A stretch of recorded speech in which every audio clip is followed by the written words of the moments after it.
Hello, my friend. Thank you for being here for another episode of the Be You Get Paid podcast. I wanted to do a quick intro and mix things up a bit for this episode because we have hit double figures with this one, episode 10. And I'm learning a few things as I move along this podcasting journey that I think are possibly worth sharing with you.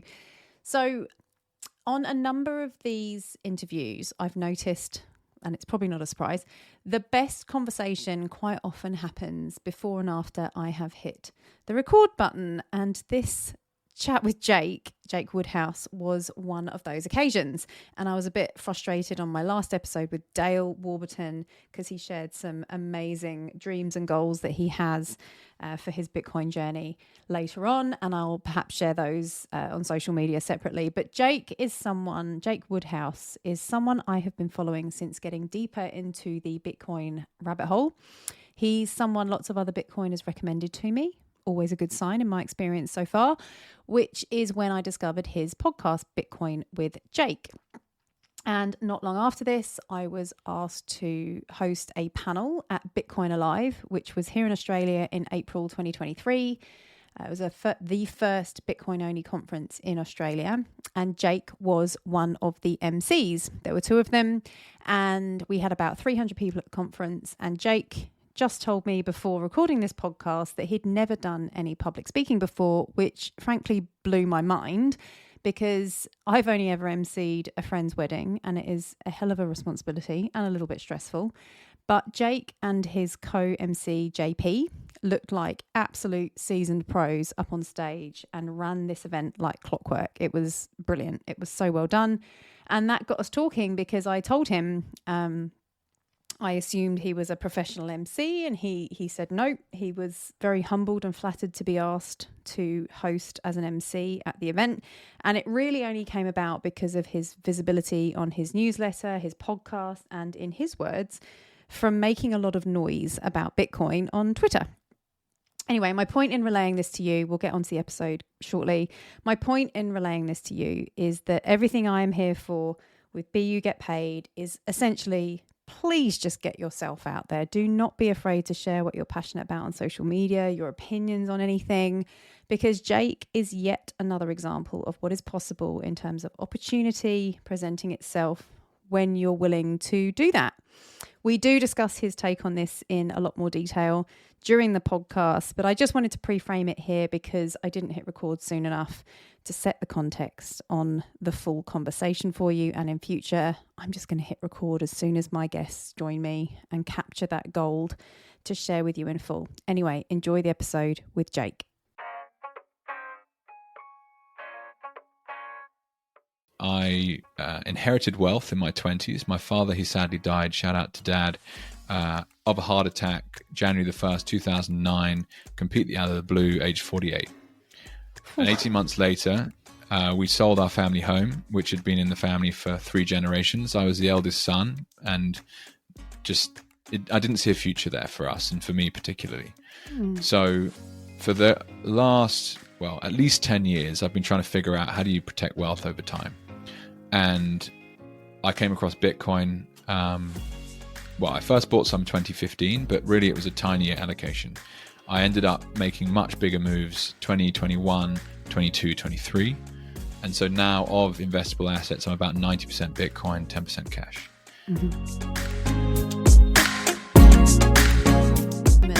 Thanks so much for tuning in to the Be You Get Paid podcast. I'm your host, Amy Taylor, and I have one goal by being in your ears: to explore as many conversations and perspectives as possible on stuff we did not learn in school. You know, stuff that would have actually helped a lot more of us thrive rather than just survive as grown-ups in an often challenging and ever-changing world. As the title might suggest, this includes anything involved with knowing ourselves, understanding money, and generally anything that might offer some insight into how we can all be happier humans. With that in mind, wherever you're listening, you'll find links to some of the best resources I have personally found to help with all of those things. Sometimes I'll talk about these in a bit more detail, and I want you to know I will only ever recommend products, services, and companies that I am a customer or user of myself. Now, we're all grown-ups here, and as such, you'll possibly hear the occasional use of grown-up language. More importantly, anything discussed here is personal opinion and intended for conversational and educational purposes only and should not be taken as financial or investment advice. That's the housekeeping done. Let's get into what I hope is some helpful chat.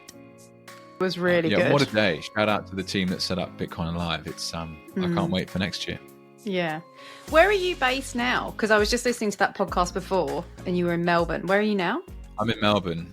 Oh, you are still in Melbourne? Yeah, so my wife Lauren is from Melbourne. So okay. we moved here in December of 2019 and have been here for almost 4 years now.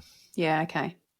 So you didn't, I was just listening to what you said about your experience of the lockdowns and everything, being in one of the most locked down cities in the world. And I was like, oh, surely they've moved. No, well, this is the funny thing. Even with what was some of the most egregious behavior from a government I've ever known, the worst, actually, without a doubt, we're still here, which is funny. And it's made me question a lot of things. It's made me research a bunch of stuff I wouldn't have looked at before. And I'm still living here. And I guess well, I did an episode with Dr. Jack Cruz on my podcast, Bitcoin with Jake. And Dr. Jack, he was like, you got to get the fuck out of there, mate. What are you doing thinking about having a third child? Like, that's absolutely ridiculous. There is nothing more important than teaching your children about freedom. And you need to go and live in El Salvador. And I was like, whoa, okay. Like, fair play. I appreciate an opinion, but also, you know, when you get taken slightly off guard by someone, you're totally. Like, it's really fucking having a go at my decision making. Like, wow, I should pay attention. It doesn't help anyone, right? And I just watched your little 5-minute final episode a couple of times actually, it was really helpful. I'm so glad you did that because, you know, you're doing a podcast, you know what it's like I'm doing this. I have the luxury of time, but it's taking me away from what I should be doing as a core focus, but I love it. And you said in your review, you know, podcasting, especially doing it online, having conversations is what the world needs, but doing it online especially teaches you to listen more because you're dealing with tech delays and, you know, I think the world needs to get better at that. And you've just given the perfect example, like someone attacking your decision making. I'm with you. Like, we're both Brits. I left the UK on and off many years ago when I started like my 20s and 30s traveling, save up enough money, go, come back, work, save, travel. And it used to really bug me when other expats would slate London or slate the UK. I'm like, look, it's home. If you've chosen to leave, fantastic. We have the freedom to do that. But I think where a lot of Bitcoiners are quite extreme with their opinion on get the fuck out, it's like, well, hang on a minute. That's just creating the same problem in different countries. Like, surely there's a case for fighting for freedom where you are. If you feel that strongly about it. I've got family in Melbourne who aren't Bitcoiners who, we can get back into the COVID conversation, but shameless plug for where you're at now, because tell me what you're doing now with Bitcoin Advisor, because partly it's a shameless plug, but Peter and Andy are fantastic. They've been so helpful to me. Plug that, tell us what you're doing right now, and then I'm going to circle back to something that I think was really interesting that you might have forgotten about. So tell us what you're doing now, who you are, where you are. I feel like Cilla Black. Who you are and where you come from.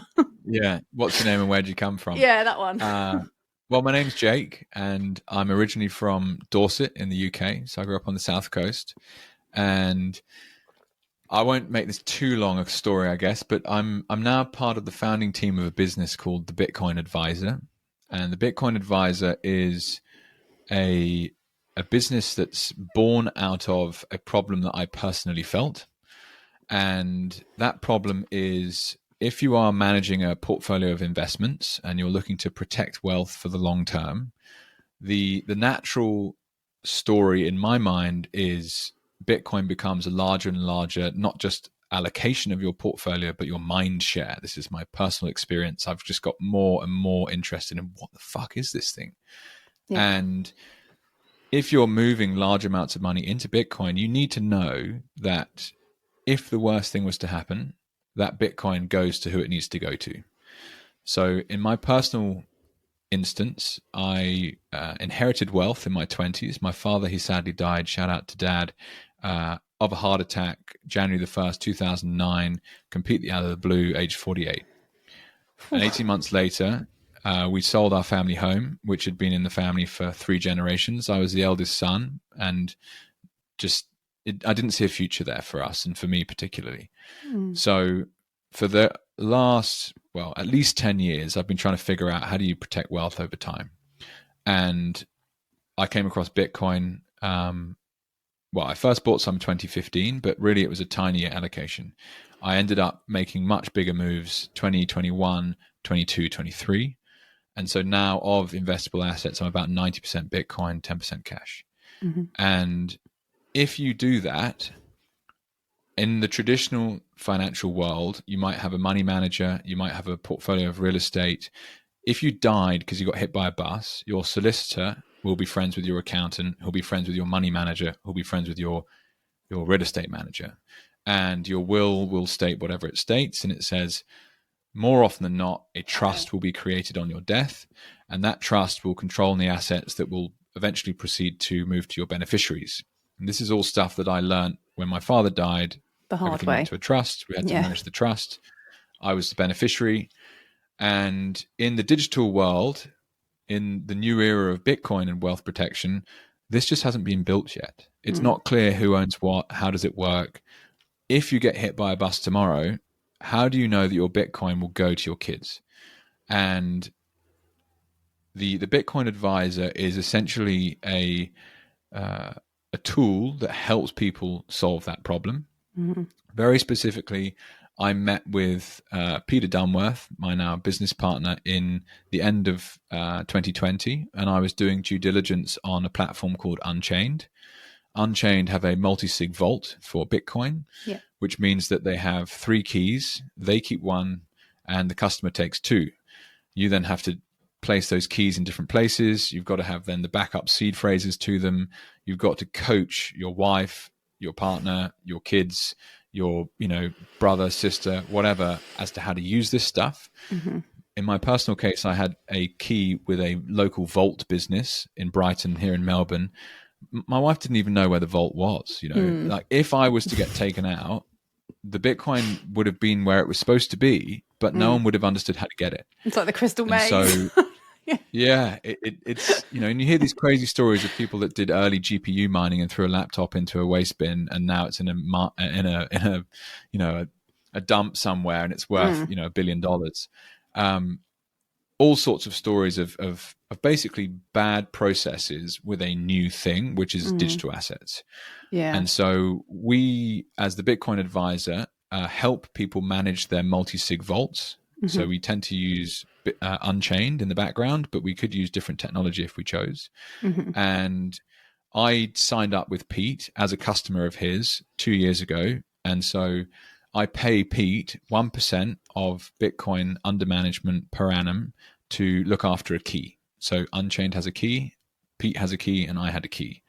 And really what the Bitcoin advisor is a step for Pete and I, and Andy as well, who completes the team, to, let's say, professionalize our friendship. And I am a walking, talking cheerleader for the product that Pete has built. And I believe it's the very unsexy final piece of the puzzle for people to store large amounts of value in Bitcoin in a way that you can sleep at night. So I hope that describes what the Bitcoin advisor is and a bit about what brings me to the table. 100% it does. I mean, it's probably more relevant to people that are already in Bitcoin, who are perhaps so many of us, I think, are in the situation where it's like, okay, the pressure of self-custody, which is absolutely what people need to do. But then it's like, okay, what next? And like you said, it's coaching or training people that you trust enough in your life to know what they're doing. In my case, a lot of mine would be going to my mother, who is 76 and gets in a strop about her phone not working properly. So the thought of trying to tell her what to do just stresses me out. So you're bringing a brilliant thing to the world. But what I wanted to start with in terms of our chat is the fact that I was just listening to the podcast of you, it was January 2022, and you were a guest. It wasn't one of yours. And I don't know how long you've been talking to Peter about potentially becoming a business partner, but you essentially forecasted the role in that conversation that you now have. Was that intentional? Have you been talking to Pete about working with him for that long, or was that just something you've forgotten saying? Because I thought that was amazing. I was like, Jake's just started this new role, and 2 years ago he pretty much articulated, wouldn't it be great if this existed? So is that coincidence or was it intentional? Complete coincidence. I don't remember. So that you're talking about a podcast I did with Daniel Prince, correct? Which is 18 months ago now. Mm-hmm. I don't remember saying that specifically, and that's hilarious that you brought that up because have you ever come across something called human design? Yes. Oh, very much so. I've done it. I've been coached through it. So love it. I recently had a human design done, and for anyone listening that doesn't know what that is, my very poor understanding of it in terms of the functions in the background is they're looking at all sorts of things, but specifically they need information, which is what day were you born, what time of day were you born, and they look at certain astrological markers and they can figure out what kind of human you are in relation to the rest of the population. Yeah. And my main human design is something called a manifestor, which is roughly only 10% of the population. Yep. And that basically means that I can create reality from what I think, which is crazy. Well, you have. Yeah, it's and what you've just explained is exactly that. Yeah. So I've been playing around with manifesting things, so doing affirmations on a daily basis, like what do I want to create, and whoa, it's very powerful. This. Yep. I don't know. Cool. Okay. What a great place to start from. Yeah. So yeah, well, great. And if anyone I've created my reality. Yeah. And if anyone is in the human design exploration, it's like I would say it's a mashup of astrology. It's like your horoscope on crack plus psychology plus ancient Chinese wisdom. Plus there's so many things that have gone into it, designed in the 70s. And I've done it. I have a coach who I've worked with through other programs called Prue. If anyone wants a recommendation, she's amazing. I might even tag her in the description if they want to go do human design. She's in Australia. And she was brilliant at working through that with me. But I don't know too much about manifestor. I'm a generator. Okay. But you maybe go back and listen to that clip. It was quite near the beginning, but you were articulating the need for and you'd done some work in startup because I think you tried to get a couple of your own things off the ground. And you literally said, you described what the Bitcoin advisor was, which was a concierge service that helps people custody their Bitcoin and plan an inheritance plan based on your story. Yeah, I was like, I wonder if he already knew he was going to be working with Peter, and it was just really cool. So I thought that was a really good place to start because it very much relates to what I'm trying to get across to people, which is, when you talk to people nowadays, we'll come back to Bitcoin. When you talk to people nowadays about how happy they are, how their life is going in the real world, if they could change one thing, if you ask them that question, I found anyway in the sort of solopreneur, online digital entrepreneur space, the first conversation you normally have with people is, what do you want? Like, what is the goal? And it's usually one of two things. It's time or money. But yet the time and the money nowadays is rapidly evaporating or passing anyway. And people are no clearer. They don't want to invest any time or money to learn how to improve that very problem. And it becomes this self-perpetuating thing. And what I love about your story is, well, not what I love about it, it's the hardest way to learn, is that people normally have to reach maximum pain in either time or money before taking that seriously. So in your case, you lost your dad. I've experienced personal family grief time and time again, 3 or 4 people, immediate family members. And I think that really does hit you in the face and kind of go, well, you were 20, that's still extremely young and possibly not as wise as you'd like to be when that happens. But, you didn't know Bitcoin then, so it forced you into investment because I guess you became the man of the house. Some people would hate that expression nowadays, but you were responsible for investing your family's wealth. Were you the executor of your dad's estate? Like, how did that go? Like, it forced you into investment, which presumably is how you've ended up on the path you're on, because you've learned a lot about that.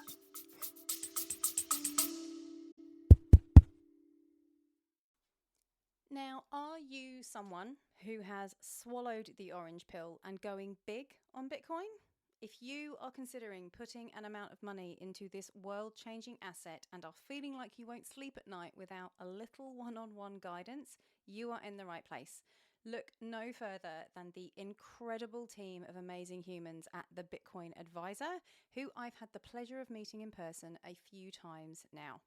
Entrusted with managing over $1 billion, that's a B, not an M, $1 billion in assets they've been responsible for. The team at the Bitcoin Advisor have been serving clients since 2016 with buying, securing, very, very important. If you don't know what that means, you definitely need their help. Buying, securing, and or managing your Bitcoin on a bigger scale, particularly if you have family who don't know what to do in the event that you very sadly get hit by a bus. You need these guys' help, trust me. I will admit, understanding Bitcoin from scratch is not easy. It is overwhelming, and you'll be shortcutting hours of reading and learning and podcasts and articles and all the things if you try and do all this yourself, especially if you try and do it in a hurry when the price starts taking off and the FOMO kicks in. I keep saying that because it's true. You're human. It will. So book in a chat with these guys before that happens. Tell Peter and Andy that I sent you and they will take extra special care of you. So just head over to bugetpaid.com/BTC advice. That's bugetpaid.com BTC ADVICE. bugetpaid.com/BTC advice. Hope that makes sense. This will be in the show notes.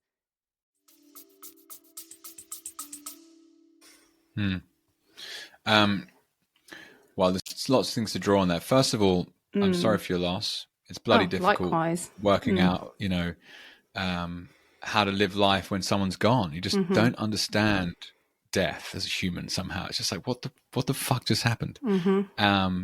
So yeah, just to take a moment to reflect on that. It's a very, very testing time in your life. And I did my best to ignore it in many ways, like get drunk, take drugs, not, take my career seriously.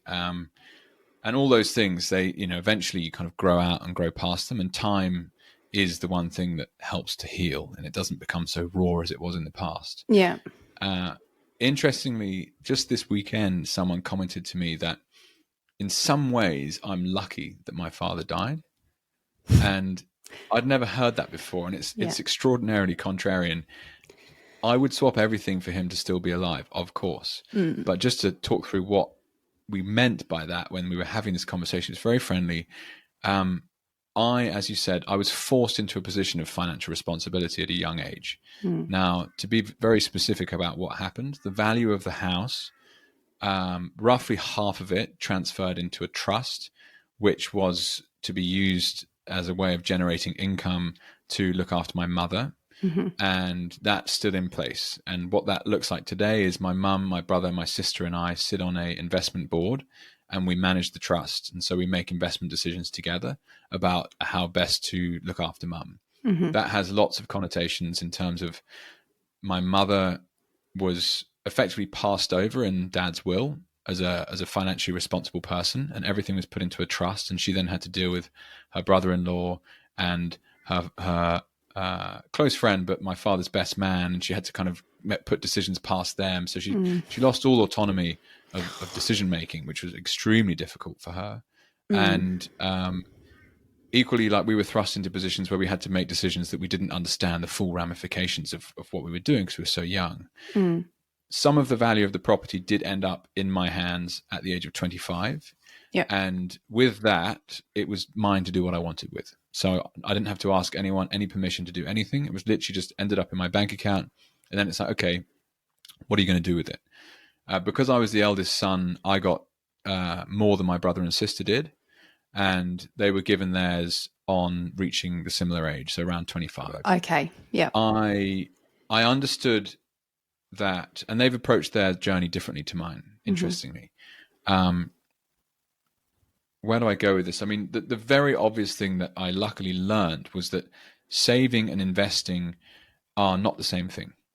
And in order to save, because of inflationary monetary policy, you have to invest. You're forced to make investments. Yeah. What people are not told is that investing carries risk.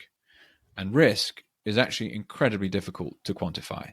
And even extremely good full-time investors don't understand risk, like in some cases. So the average person, because of the financial system that exists today, is thrown into this ludicrous position where they can't save money over time. And so they have to become investors. And when they become investors, they're suddenly part-time investors alongside being doctors or being, teachers or being plumbers Parents, or being whatever they're doing, right? It's ridiculously hard to protect your wealth over time. But yeah, so that's what I was forced into doing. And so in some ways I'm lucky because I had to take a first principles view of the world and say, okay, Jake, figure this out. And I didn't have a 60-year-old boomer influencing me in my decision making that I could always turn to and say, Dad, what do I do about this? Dad, what do I do about that? Dad, how do you think this through? They weren't there. So there was no one to ask, and it was not Mum's area of expertise. So I literally had to figure it out from scratch. And what is cool is that took me to Bitcoin. And so I now understand Bitcoin very deeply. I understand investing well as a result of having some good and very bad investments. And it's super simple. Like Bitcoin solves all of that bullshit, and you can just buy the stuff. If you secure it in self-custody, that's the best way to protect your energy, protect your time you could ever have hoped for. So it's such an interesting story. And again, like, you would give anything to have your dad. The first person I lost was an uncle who was like a father figure to me. And there was a bit of inheritance stuff involved there. I'm not going to dive into that now. It wasn't left to me. It was left to my mum because he didn't have children. So there's a lot of parallels. I totally understand. And I get what you're saying. Like it's not lucky, but you've certainly made the most or done your best with what the cards you were dealt. And I think that's really impressive because at 25 or 20 to 25, like you say, drinking, taking drugs, doing all the things that you do when you're that age. You went to university in Leeds, by the way. I saw that somewhere. So did I. Yeah, I did. Yeah, what a great town. Love that Great place. city. I didn't actually get a qualification out of it, but that doesn't matter. It was still fun times. So yeah, it's just they're useless anyway. So exactly nowadays anyway. But it's interesting. What, like, again, do you think if your dad had been around, you called him a boomer? Do you think if he had been around and you'd, I don't know, come into a sum of money through other means, what do you think he would have advised you to do with it? Because it sounds like he had his ducks in a row, like January 1st, Jesus Christ. Yeah, by all accounts he did, yeah. Great question. So Dad was born 1960, so he's right at the tail end of being a classic boomer. Yeah. But he loved real estate. So he would have been long real estate without a doubt. And it would have been about, generating yields and therefore having incomes and having, good maintenance programs in place and having a decent accountant and offsetting it using trusts or using different kind of tax loopholes. That would have been his primary goal, I imagine. But I couldn't say. I don't know. I would have obviously been trying to orange pill the shit out of him, being like, you've got to look at this Bitcoin thing. You've got to look at this Bitcoin thing. And he would be like, whatever, But you may not have been into Bitcoin. Yeah. Yeah, well, I would have had, he would have sprinkled some breadcrumbs in that sense. So there would have been, like, on his death, we lived in this beautiful property in Dorset. There was a cottage on the estate that was in my name whilst I was at university. And so when we originally sold that property, I did inherit some money. It wasn't a huge amount, but that was already a step in that direction. So I'm sure there would have been other, goals that I was given, like, have you thought about how you invest and have you, considered what you would do with your money? I also went into the shipbroking industry and started earning good money very quickly. Yeah. Because I was a good broker. So by the time I was 27 years old, I think I earned about a $50,000 bonus one year. That was predominantly tax-free sitting in Singapore. So you're in your mid-20s, you just boom, got $50,000 in your bank account. Like, you have to figure out what to do with that as well. Yeah. And I've still got lots of friends who are shipbrokers, and interestingly, they buy fine wine, they buy classic cars, they buy real estate, they buy stocks and shares. They're all trying to figure out this huge community of white collar workers that make fucking good money, but they don't know what to do with it. Yeah. And everyone's like spreading bets all over the place, but really, like, it's incredibly difficult to navigate, and lots of them end up losing their money. It's just crazy. But you're also losing time. And this is kind of the theme, I think, of a conversation with you, because death is the ultimate end of time for any one individual human being, and we never know when that is coming.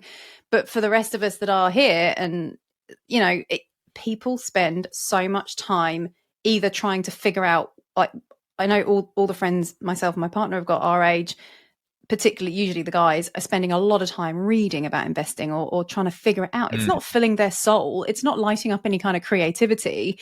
And they're probably in jobs that they're not particularly passionate about either. And that's the thing that I'm really passionate about, trying to just get people to wake up to. It's like if you hate your job and you're spending all your spare time outside of your job simply trying to figure out a way to make enough money because your job isn't enough or you want to get out of it, like, it's just, where's the joy in life? And I feel like, you are completely absent. And I was similar time to you. 2020 really went down the rabbit hole. Like, I was all about stay home, follow the rules, comply. And then there was a point, I can't remember exactly where it just did not make sense. And then you go down I'd been into Bitcoin in 2017 as well, but lost money.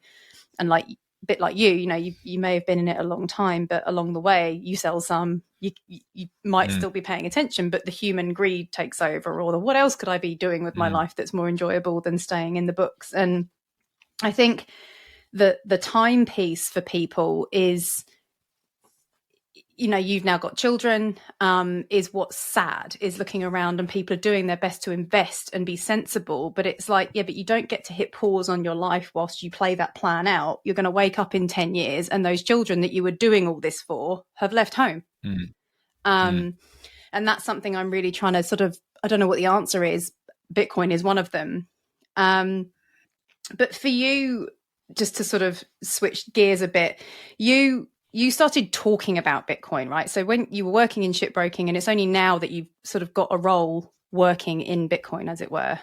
So when did you have a social media following prior to getting vocal about Bitcoin? Because you've got like 7,000 followers or something on Twitter, and you've got your newsletter. I don't know how many subscribers you've got there, but what I'm a voice for is just people doing their own thing, either with a job or going all in on something of their own, because it's your pure passion for Bitcoin, and people don't have to be talking about Bitcoin, but a lot of Bitcoiners are.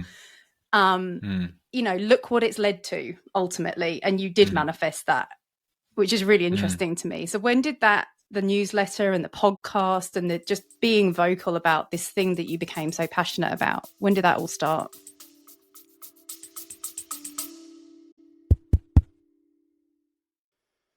So what does it even mean to be you and get paid? Well, in short, it's embracing the opportunity available online to earn a living around your life, and not the other way around.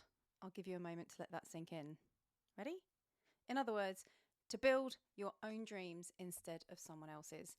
And for me, it took the sudden and unexpected loss of a very close family member back in 2013 before I took that kind of cliche statement seriously. It was a line in the sand moment where I decided I was going to do whatever I had to do to build something of my own, to find freedom from the unfulfilling world of commuting and corporate slavery for good. And that decision put me on a completely different life path. And I can tell you from experience that it is even simpler to do today than it has ever been before. So if you've been inspired by anything you've heard on this podcast, nothing is stopping you from doing the same. When you learn to turn your existing skills, knowledge, passions, and interests into income streams online. And if you don't believe me, check out the episode number 18 with my long-term friend and mentor, Stuart Ross. And we're not talking about some half-assed part-time side hustle here, my friend. I am talking about drastically changing the way you think about and earn money in today's modern world.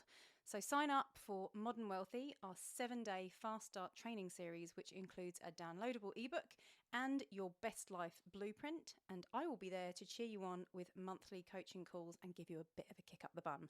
So head over to bugetpaid.com/launch. That's bugetpaid.com/launch.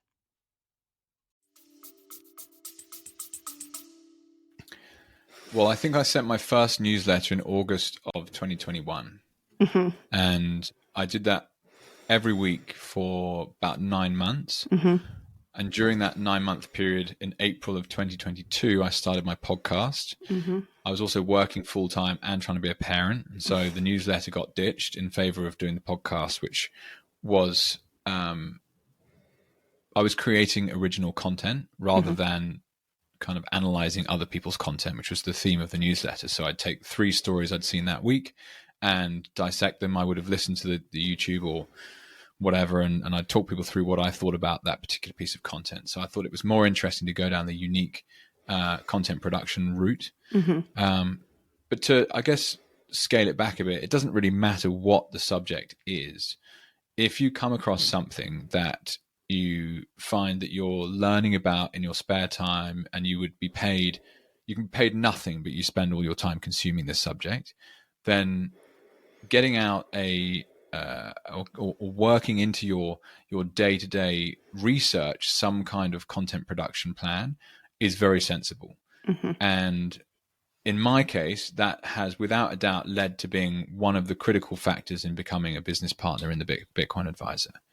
I'm essentially the marketing front end of Andy, who's a sales and operations and tech expert, and Pete, who's the product lead and financial advisor. I've basically been making some noise about Bitcoin, and it's like a kind of homing beacon in the digital world. There's all these conversations going on at different times of day all around the world on different subjects. And there is a tiny, tiny niche in the world of people talking about anything you want.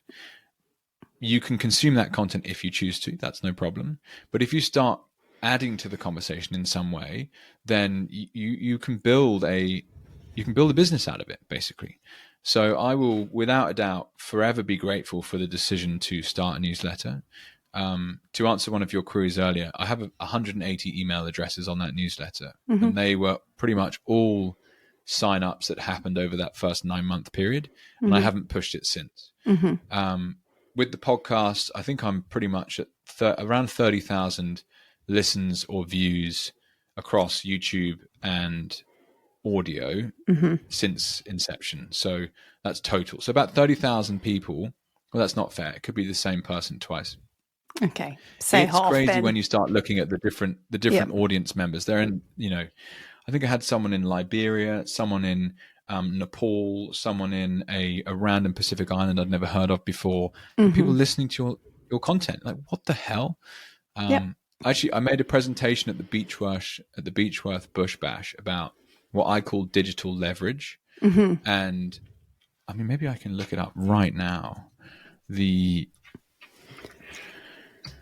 Hang on a second. This is interesting. So I love this. Like, you just articulated content, everything I want people to pay more attention to. Like, it's... Yeah, well, I'll ask you some other questions, questions, no but problem. that's impact. That has impacted 180 people, potentially 30,000 people. 180 emails, but this is the one I like the most, Amy. Give me 1 second and I'll have a look.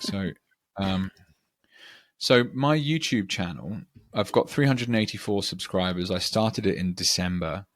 I have had, I don't know how many views it is, but total watch time is 125 hours. Yep. Is that right? No, that's the last 28 days. Hang on a second. Let's have a look. I'm getting Sorry, the this is calculator slowing down ready. the conversation slightly. No, but it's good. But this is a huge part of what I do, is giving people numbers. Okay, so my numbers. YouTube channel alone has had 27,000 views since inception. Now, bear in mind, I haven't really created any content in the last month. But total watch time is 2,500 hours. That's crazy. So I put out there 80 episodes, of which most of them are 1 hour. So let's, for rough sake, call it 100 hours worth of content. So 25x my time of recording has been consumed on YouTube. And that's then not including Spotify and Apple and all the rest of it. So I describe that in my presentation as digital leverage. And we can put in, let's say there's some production time that goes into that episode, and then there's some promotion time that goes into it. And because you're passionate about it, probably tons of other hours that you forget to account for. But roughly speaking, I'm making 25x return value of my time to someone out there.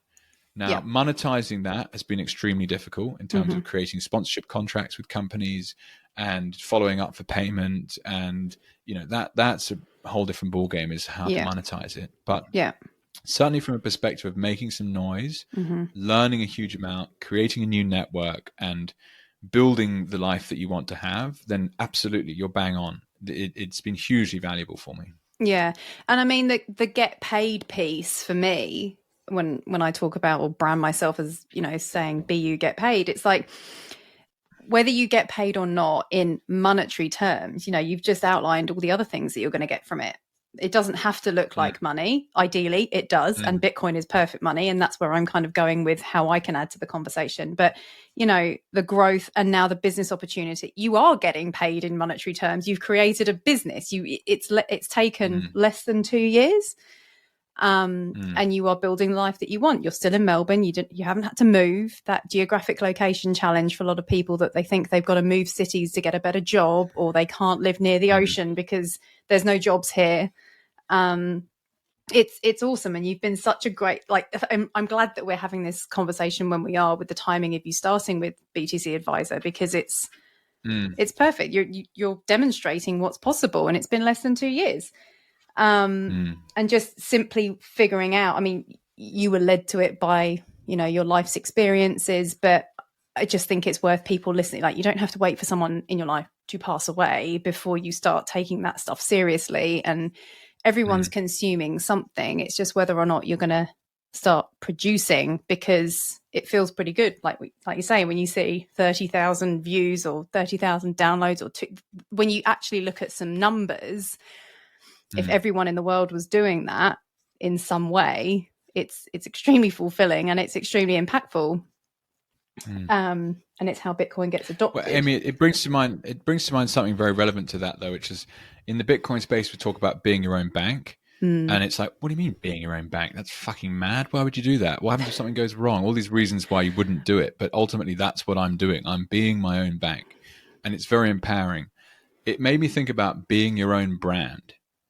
And that really is that's what I did, right? So I had a social media platform that I could use to promote myself, which was Twitter. I had a production back end, which was creating newsletters and original content through one-to-one interviews. And through being my own brand, and opportunities come out of that. And in some ways, absolutely everyone should have their own brand, like digital picture of themselves, digital conversation that they like having, digital network of friends. Like, being in a geographic location is just the most bullshit excuse for not doing anything. Like, come on. There is a whole world of people out there online all day long. People want to talk about Bitcoin all day if you wanted to. And so I love that concept, like being your own brand. And it's something that, anyone out there who's listening might want to run with. Go for it. I think it's very powerful. It is powerful. And it's interesting that you're saying, you have the ability to be your own brand. You are one anyway, whether you're consciously and intentionally putting content out there, Absolutely. or you're just interacting on social media anyway.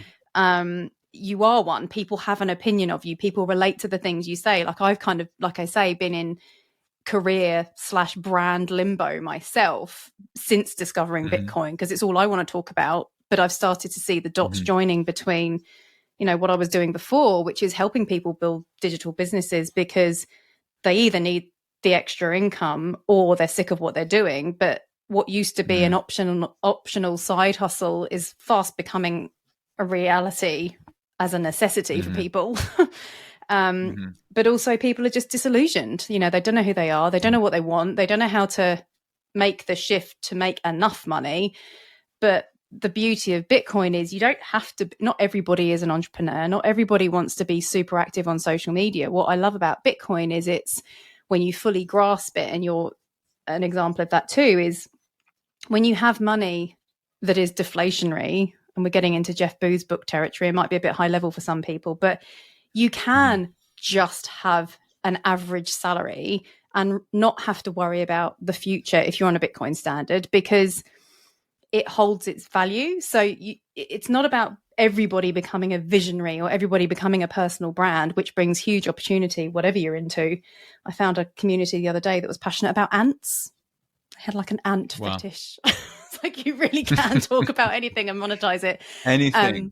It doesn't have to be Bitcoin. It's just, I have found that so many people in Bitcoin are passionate about it, but they also have these other skills that they could be talking about. And it's being able to join all those dots. But yeah, it's when the beauty of Bitcoin and just better money is enabling people to have their salary job that they don't hate, but they can kind of stay in it feed their family, not worry about the future, relax and be present. Have you got anything that you'd share on that? Because it's certainly done that for me. It's breathing space. Yes. So I describe the more, well, okay, there's a common saying which I like, which is in relation to Bitcoin specifically, which is the more you know, the more you buy. And that's very common through basically everyone I've met in the Bitcoin space. There's not any investment out there that takes that same mantra, because the traditional investment thesis is generally speaking about diversification. It's like you do not want all your eggs in one basket. And that's fair enough when all you can actually put your eggs into are baskets like government debt, so owning UK gilts, or if you've got to buy Coca-Cola, which is an equity, or if you can buy foreign currency like the US dollar. These are baskets that ultimately have counterparty risk, and therefore having your assets in these different baskets is not worth having them all in one. And this requires work, but the more you know about Bitcoin, the more you realize, well, the counterparty risk is arguably the lowest I've ever seen, right? It's a computer network with an algorithm that's backed by this insane amount of computing power that could be wrong. We could all be fucking wrong. Absolutely. But when you look at the other options that are out there, then, whoa, okay, interesting. Counterparty risk is very, very low. What have you got to lose? And then lose? it's like, okay, well, what am I actually doing here in terms of why am I investing? Well, I'm investing because I want to retain purchasing power over time. Okay, why do I invest? Okay, well, I think that I can outpace this inflationary environment by owning equities, and the CPI is running at 7% or 9%, and I've just made 15% in the stock market. Okay, well done. You've outpaced inflation. That's what you need to do. The truth is, though, most money managers cannot beat inflation, especially when you run the inflation numbers at what I think are the real rates of inflation. Look at real estate in central urban areas. Is it going at 7%? A lot higher. And there are all sorts of data sets that you can get hold of that show that the real inflation rates is up in the high teens in many places. And why? Well, 40% of US dollars in existence were created in the last 5 years. Okay. Anyway, long story short, Bitcoin is digital scarcity. So if you buy a portion of 21 million, you cannot be inflated. And this is a massive, massive thing. And really what Bitcoin represents is a savings technology. It's not an investment. It's a type of money. And that means you have to ask the question, what is money? And if you haven't asked that question, you're never going to get Bitcoin. So anyway, to summarize slightly, the more that you learn, the more you buy. And that really, really helps with this whole discussion, because it changes your aspect when it comes to time. And so now I'm very relaxed. Like, I've got my value in Bitcoin. It's held in self-custody. So the counterparty risk is fuck all, in my opinion. And the retaining of purchasing power over time is better than any other asset I can own. So you've got the best of both worlds. And so if you are someone out there that is able to save some money on a month-to-month basis, and you don't need that money for between 3 and 30 years, and you want to put it somewhere that doesn't have a large amount of counterparty risk, and you can put it somewhere that you think will retain value over time, Bitcoin is a brilliant solution for that. So you no longer need to be a part-time stockbroker or stock picker for that matter, because you're not broking them, you're actually buying them and owning them. And that's a huge amount of time that disappears from requirement on a week-to-week basis. So you get to spend more time with your kids. You can be more present. And so it applies for anyone who's just a wage earner up to people that are allocating capital. And it's a massively important moment for mankind. And just no one's yet realized, which is crazy. Or not enough people have realized. And I think going back to some of what you just said, I'm just thinking about the average person in my audience, or who I believe they are, would even have just lost you. You'd have lost them with some of your terminology there, because you are speaking in investment terms. Pick out something. Yeah, I wrote down data sets. So when you were talking about CPI and inflation, what you're referring to with baskets and data sets is, ignore the mainstream media. You should be doing that anyway if you want to be happy, as far as I'm concerned. But, look at the cost of things that actually affect you as an individual, because I don't drive very much because I work from home. So the price of petrol is neither here nor there for me. But it's massive if you're someone who's driving to Brisbane from the Gold Coast every day, which is, where I am, every single day, and the fluctuation of something like 30% in the cost of petrol, well, that's relevant to you. So it comes back again to the individual circumstances. Who are you? Be you, figure you out, look at your situation and what you want, and whether or not carrying on like this for the next 5 to 10 years, if you're in your 40s, carrying on like this for the next 25 years, how's that going to look if these things keep happening? Because it's not like just since COVID, everything's gone wrong.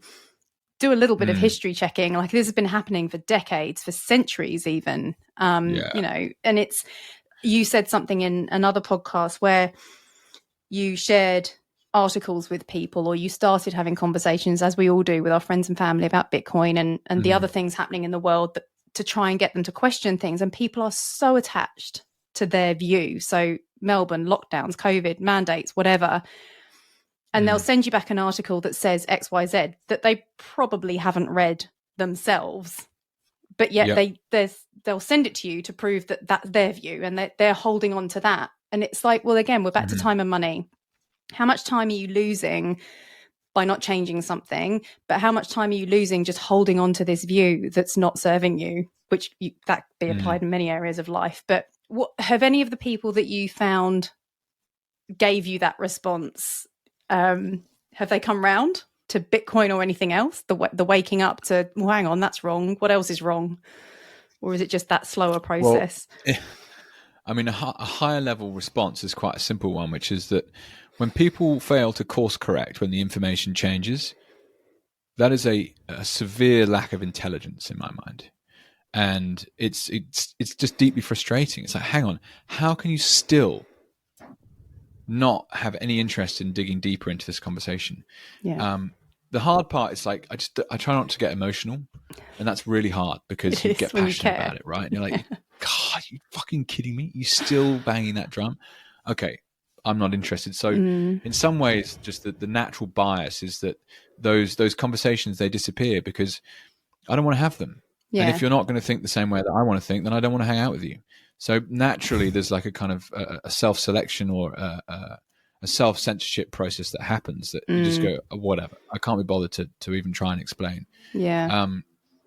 But saying that, like, compassion is important, and meeting people where they're at is important. So it depends what day of the week it is. Do you know what I mean? Sometimes you get angry and pissed off. You're like, I cannot be asked with this person. The next time you're like, I really should try and explain to them why I think that. But I mean, Bitcoin particularly, I think the most important thing we can do is to think about, well, what problem does Bitcoin solve for someone? And so come at it from like a problem analysis perspective, and what's their biggest day-to-day problem. So for the problem case you're currently talking about is these people that are working crazily hard, and you're trying to encourage them to take up more of a digital position and start leveraging their skills online to create communities and then potentially create financial gains in the future in the same way that we've played out today. But they're time poor. Like, they're already working full hours. They've got kids at home. Now you want them to spend an hour or two a day doing this? Like, you kidding me? How's anyone got the time to do that? Okay, well, why haven't you got any time? And they'll often be like, oh, because I have a job. Okay. And have you got more time now versus 10 years ago? No, less time. Okay. Do you know why that is? And they go, oh, because of, the cost of everything. Okay. So you're having to work harder because of the cost of everything. Okay. That makes sense. Why is the cost going up? And you can kind of go through the step-by-step process, I think, of like breaking down, ultimately, someone controls a money printer. They can print as much money as they want when they want. They give it to their mates first, and we get it last. And it means that your 80 grand a year buys you less shit than it did 10 years ago. And your rate of pay will never have increased at the rate of inflation because companies would go bankrupt if they tried to. So that is the problem with money today. What if there was a solution out there? Would you use it? Yeah, I'd use it. Okay. Have you looked at Bitcoin? And so you don't even talk about Bitcoin until the very end of trying to dissect why costs are going up and how inflation exists. So that's just one example. But, I mean, through my podcast, I was lucky to speak with people who, for example, shout out to El Sultan Bitcoin. He grew up in Caracas in Venezuela. Live through hyperinflation and then see what happens. Right. So there's very different use cases that people need to find a solution for. And it's really just a case of thinking about, well, what's the problem you're trying to solve for someone? And I think there's a lot to be said for the fact that in Western countries, going back to the original point, time and money, like, I feel like unless people feel that maximum pain in one of those areas, time being death or money being Venezuela waking up and finding out that a loaf of bread is now $1,000. Like, is that what it's going to take for people who are essentially too comfortable because there's not enough pain? And I think there's a Tony Robbins, this has come up a couple of times with conversations around this stuff. There's a Tony Robbins quote that's the pain of change is less than the pain of staying the same. So if the thought of, still being in this situation in 10, 20 years for someone who's in their 30s or 40s right now, that needs to be more scary than finding 2 hours a day to either learn or produce content or just start doing something that has you feeling better about your life and gives you hope. Yes, exactly. Oh, wow. Awesome. Awesome stuff. You've articulated so many things. I think you've covered most things. Your answers to a couple of questions that I normally ask people would probably be quite a powerful thing to hear, even if you've already said them. So rewinding to, I guess, let's say 18-ish after school, because I often make the point, so many things we didn't learn at school, money is one of them. What advice would you give yourself around using a voice, speaking up, sharing your opinions, being you? And what advice would you give him about money? Let's say prior to losing your dad, because you were forced into learning a lot that I think most of us don't. Well, it's all part of it, to be honest. Oh, what advice would I give the 18-year-old me in relation to money? I guess it would really just to be trying to teach like a mindset, and that mindset would be one of curiosity. So ask questions. Don't be afraid to keep asking questions, and alongside that is to then be patient. So it's not helped, the fiat world, like patience is just not something it really caters to, right? It's not just the consumerist culture that it supports, but also we don't have a lot of time, and so patience is something that is rarely kind of actually used. But with enough curiosity and enough patience, then you'll find yourself in valuable places. I wish I'd known that whole time, because I tried to manufacture success from nothing in too short of periods of time, and then would hurt myself mentally about it. You're not succeeding. You've made mistakes. You're wrong. You're bad. You're not good enough. And it's all very unhelpful, negative thought processes that ultimately they're just slowly kind of hamstringing you, and you lose you run the risk of harming your long-term growth. And so, yes, be curious and stay patient. So to younger Jake, that covered off money and being you at the same time, I guess, like to the younger Jake that thinks he's not good enough, what would you have said now? Back yourself. Oh, you've literally, so many people have said that exact thing, which it's so true. Like for how long it takes. And again, to go back to watching your journey and where you found yourself, and we'll tie up again with Bitcoin Advisor, like less than 2 years ago, you just started sharing your opinions and your thoughts on Bitcoin, and replace Bitcoin with anything you may be interested in or have an interest in. And people are doing it anyway on social media. They just don't do it intentionally, realizing the opportunities it could open up for them. I've got friends who share pictures of their runs every day, or I've got family who, my brother in Melbourne he's in his 50s and he's into triathlons and Ironmans. And I'm like, you need to share more about this, but because it's inspiring, but it's just, people are doing it anyway. And you don't necessarily have to monetize it, but you can do it from a place of passion, figure out that actually means enough to you, that you're already putting time into it. Because time and money to us is all we have, really. But it's all we have. You have a choice. Time, money, energy is kind of the same thing as time in some ways. Exactly. But those are the basic ingredients. People think time is money. It's not. Time is energy, and so is money. And we now have a choice with money. We never used to before. You have a choice on how you spend your time. You now have a choice with what money you use, and well, I think actually some people would argue they don't have a choice on what they do with their time because they have to work, and they're saying I can't do what I want with my time because I'm spending all this time working.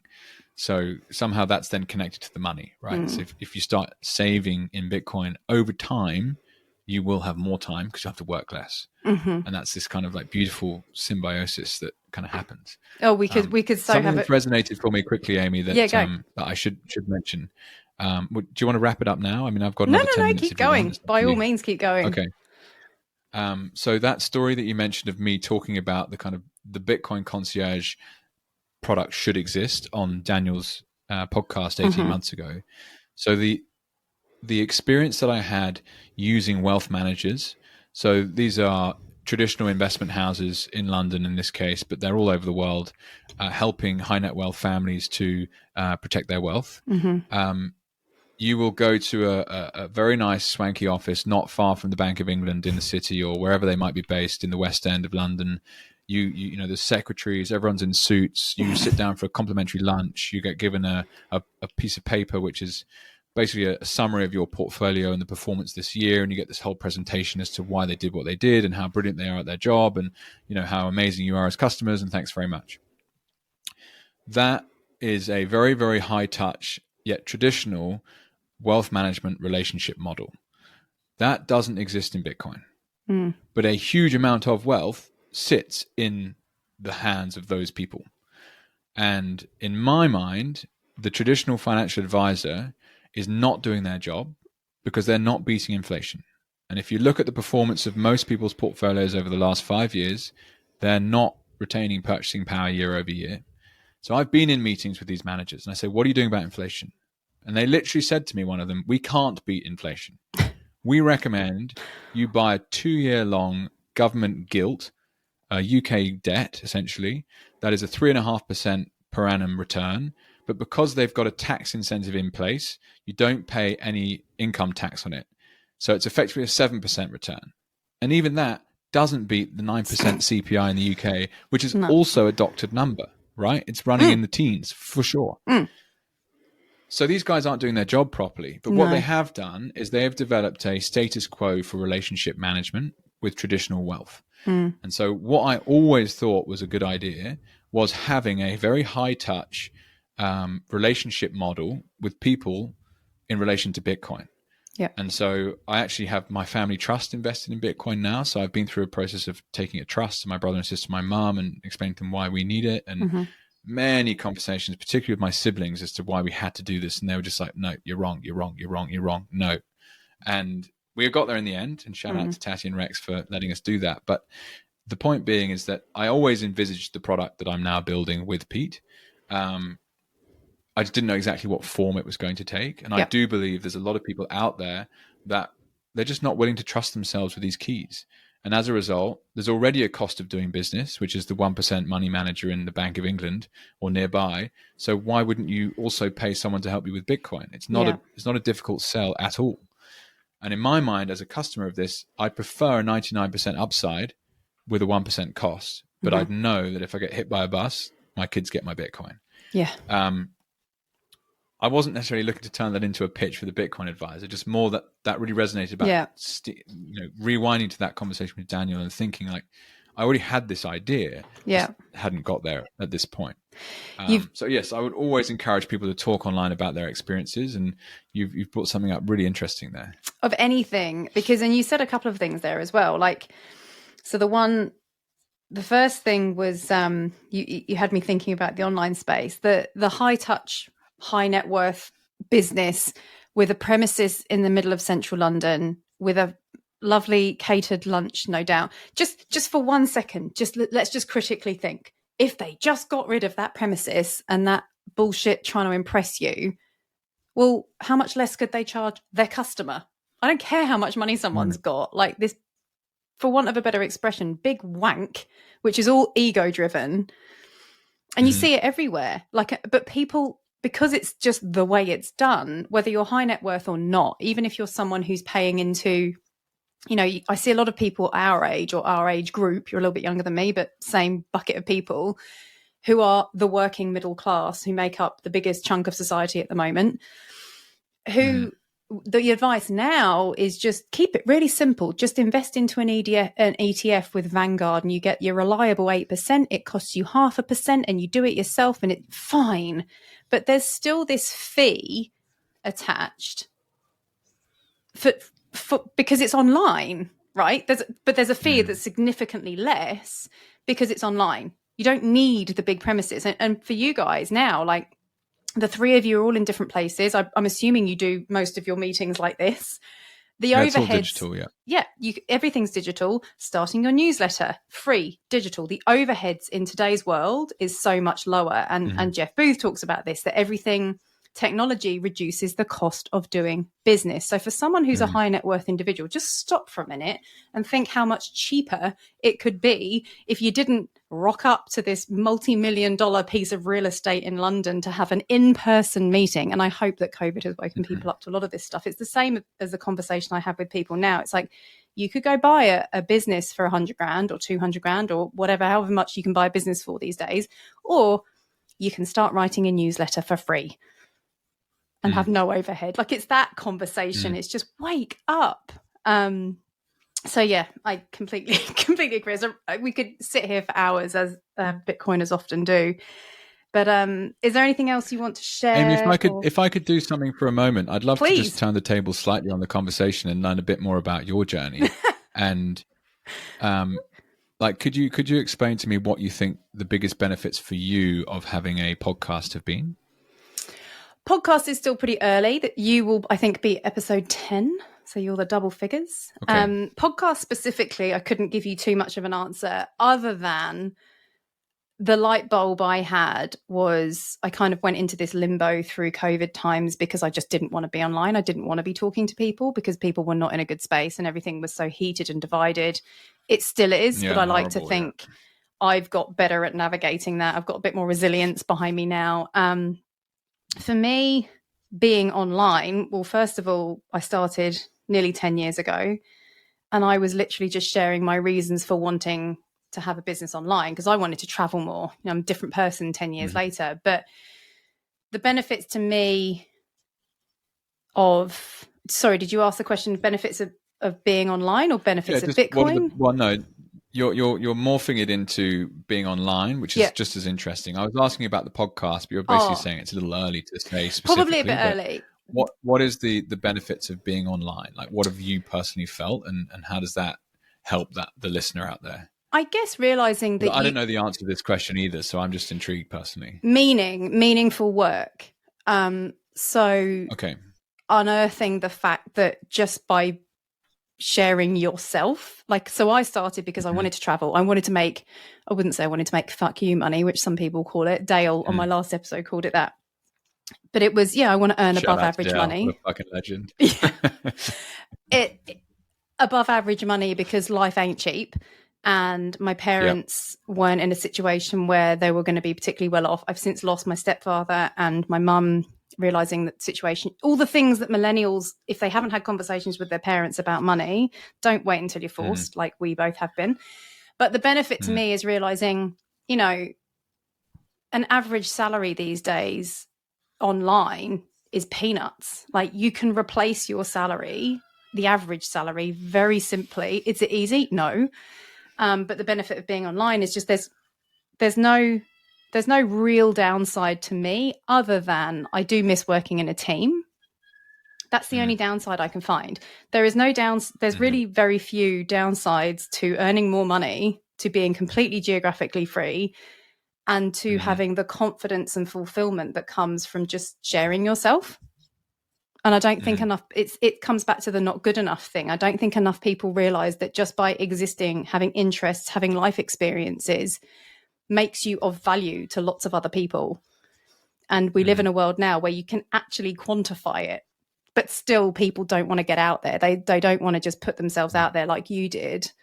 And I've got personal friends who have done it, who have gone viral all of a sudden, and now they have a full-time career and book deals, and it's insane what it can turn into, but it doesn't have to be that. It can actually just be having the awareness, the skill sets to turn you into the brand. It goes back to the thing that you said earlier about you are a brand regardless. And it's always a contradiction, because if you chase the money, you'll make money. There's a ton of ways to make money online. But I think what I love most about my own journey, and it's turned into my brand, is that just by being a human being, that is the world we now live in, where your unique set of experiences and interest is as a creator, I guess is the better word for it. We live in a creator economy, and I think that's where the world is going with education. So my whole thing around learning all the things we didn't learn at school, more and more people are homeschooling, more and more people are building these communities where they can choose what they want to learn in 4 hours a day instead of 8, where their child comes home exhausted. Sick. And yeah, or they come home sick, whatever. Like it's a very long-winded. The podcast specifically, I'll tell you in a year. But I've chosen podcasting because it plays to my strengths, which is what I also coach other people on. Just having conversations is kind of more of my jam than sitting down and doing a structured YouTube video. But there's a ton of ways people can do it. I think writing is a great way to start for sure. But it ultimately, very long-winded answer, having some degree of meaning to the work you do, and the opportunities it can open up, even if you don't get paid for that content creation, is like a public CV, which for you it's 100% been. Yeah, and I'd recommend anyone to do it. Something that resonated from what you said that is useful. The energy that you put out in the world, you get back. And no one understands this properly. I'm figuring it out myself at the same time. There are so many potential customers on the street that is the digital world that you can put out whatever energy you're interested in and feel like, and other people will find themselves in touch with you. And I think that's something that doesn't necessarily come into, when you look onto YouTube or how to make $1 million a month on YouTube, they do not talk about this at all. No. And, some social media gurus will look at your social media and they'll be like, oh, you don't get enough engagement, or you don't have enough followers, or you're not posting the right pictures. And, I had an example recently, a coach that I'm just entering a 3-month thing with. She had someone analyze her social media and it was not deemed as good enough. And therefore someone didn't sign up for her program. But what they didn't realize is they were comparing it to someone else's program that, she literally makes 10x more money on the back end. They just don't know. And that's because of her energy that she's putting out. And people get attracted to her energy and they're willing to spend the money. And she does it in the shadows in some ways. Just that's the front end that draws the right kind of character in. Fascinating. There's always too much to talk about, isn't there? I think the best way to describe that from a Bitcoin lens is don't trust, verify. And I'm always trying to say this to people about the coaching space, because everything's going online. People are investing in coaches. That's the industry I'm mostly in. And, even therapy, that kind of thing has become so normalized for our generation. And we can all do it for each other. Anyone can be a coach. Like there's actually not a lot of legislation around it. There's there's gold standard bodies that exist. But, that's what, there's so many connections with Bitcoin, or the ethos around Bitcoin, don't trust, verify. I don't give a shit if someone's got 2 million followers on Twitter. I know of accounts that have got that kind of a following, and they're run by teenagers that are broke. They're not making any money.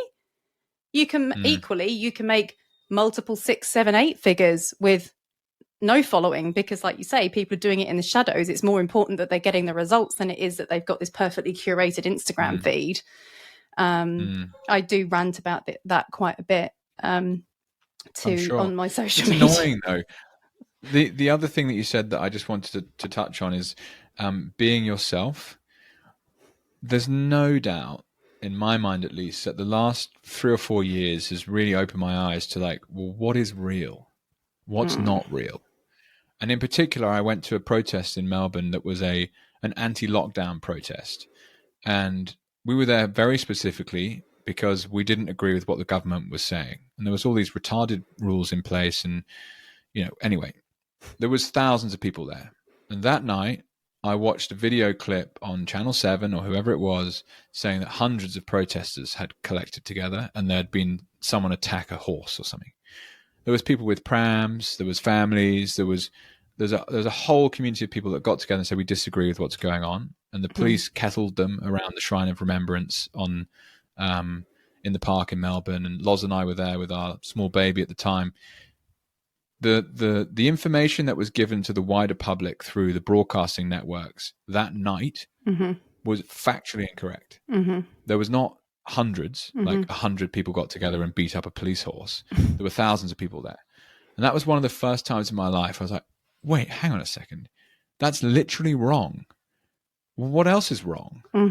And, you know, that's a whole different conversation in itself. Yeah. But to bring it back to having a digital character online and being yourself, that is absolutely what I need. I don't need some doctored kind of story of the truth that's clearly serving, you know, financial interests that are completely out of my control. Yeah. No, thank you. I need someone to tell me what their experience is. Yeah. What do you know that I don't know? How can I help you get better? How can you help me get better? What can we learn together? These are fundamental questions that help me create friendships and relationships that benefit my life. Yeah.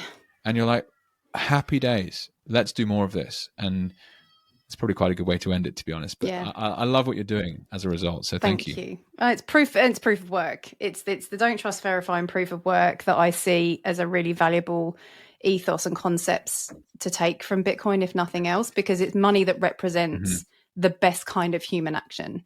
Whereas at the moment we have this monetary system that just is stealing the human energy. And again, another rabbit hole we could go down, but thank you. Appreciate it. I haven't had the tables turned on me like that before, but agree with all of that.